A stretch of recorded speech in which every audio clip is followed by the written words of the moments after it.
আসসালামু আলাইকুম। আশা করি আল্লাহর রহমতে সবাই সুস্থ আছেন, ভালো আছেন। আমিও আলহামদুলিল্লাহ ভালো আছি। আজ যে রেসিপিটা শেয়ার করতে চলে এসেছি, একেবারেই সহজ একটা রেসিপি। আসলে আজকে রান্না করতে ইচ্ছা করছিল না, তাই ভাবলাম একটু চোরামি করি রান্নার মধ্যে। চোরামি করতে গেলেও ভালো করে রান্না না করলে তো আর খাওয়া যাবে না। তাই ঝটপট যেটা করা যায় সেটা হচ্ছে খিচুড়ি। আজকে শুধু বাঁধাকপি দিয়ে একটু খিচুড়ি করব। খুব পাতলাও না, আবার একেবারে ভুনা খিচুড়িও না।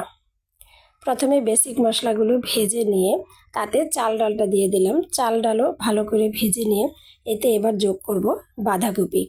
বাঁধাকপিটা আমি একটু বড় করে কেটেছি, একেবারে মিহি করে কাটলে একেবারে গলে যাবে, তাই একটু বড় করে রেখেছি। এবার পরিমাণ মতো পানি দিয়ে দিব। পানি দেওয়ার পরে খিচুড়িটা সিদ্ধ হওয়া পর্যন্ত ঢেকে অপেক্ষা করব। এই তো খিচুড়ি আমার সিদ্ধ হয়ে গিয়েছে।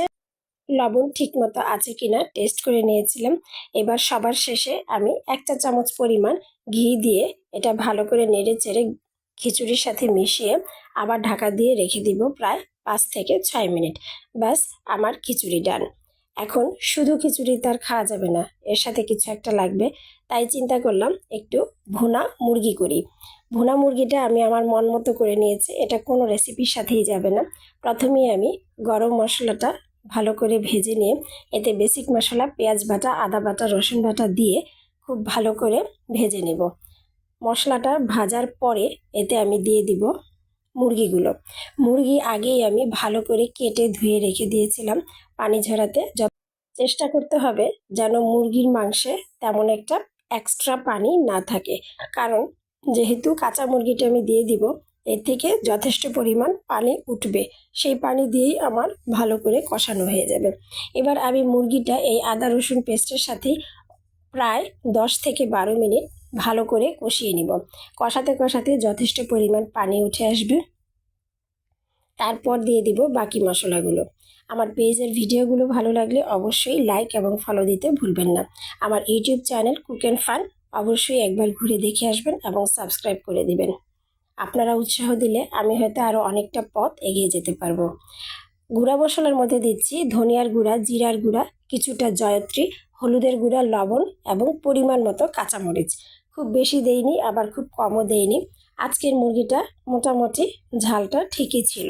এই কাঁচামরিচগুলো অনেক ঝাল ছিল, তাই অল্প করেই দিয়েছি।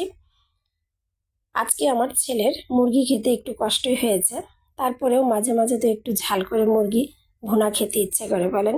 আর খিচুড়ির সাথে ঝাল মুরগি না হলে ভালো লাগবে না। এই তো মশলার সাথে অনেকক্ষণ ভালো করে কষিয়ে নিয়ে যখন প্রায় ঝোলটা মাখা মাখা হয়ে আসবে, তখন আমি দিয়ে দিব এক্সট্রা পানি, অর্থাৎ ঝোলের পানি। মুরগিটা এখন আরও যতটুকু সিদ্ধ হওয়া বাকি ততটুকু সিদ্ধ হয়ে পরিমাণ মতো ঝোল থাকা অবস্থায় আমার তরকারি আমি নামিয়ে নিব। পানিটা দেওয়ার প্রায় 4-5 মিনিট পরে আমি 1 টেবিল চামচ পরিমাণ টমেটো সস দিয়ে দিয়েছি, জাস্ট একটু স্বাদের চেঞ্জের জন্য। এটা শেষের দিকে দিলে একটা এক্সট্রা স্বাদ যোগ হয়। আমার ভিডিও এতক্ষণ ধৈর্য সহকারে দেখার জন্য আপনাদের সবাইকে আন্তরিকভাবে ধন্যবাদ। এই তো আমার রান্না হয়ে গেছে। আবার দেখা হবে, সেই পর্যন্ত সবাই ভালো থাকবেন। আল্লাহ হাফেজ।